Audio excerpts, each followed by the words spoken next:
Paano kung ang part-time job mo ay bantayan ng isang demonyo tuwing umaga?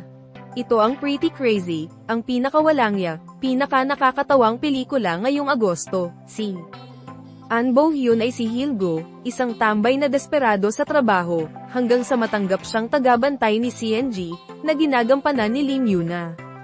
Isang babae na nagiging demonyo pagsapit ng madaling araw, gulo.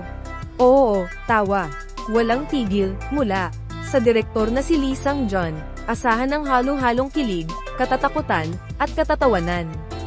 Kasama rin sina Song Dong-il bilang galit na tatay ni CNG, at Jo Hyun-young bilang ang kakaibang pamangkin na may sariling trip, makikita sa trailer ang nakakatuwang transformation ni Yuna at ang awkward pero adorable na charm ni Bo-hyun, magkaibang magkaiba pero swak na swak, handa ka na bang matawa habang kinikilabutan, Pretty Crazy, ngayong Agosto sa mga sinehan, wag mong palampasin.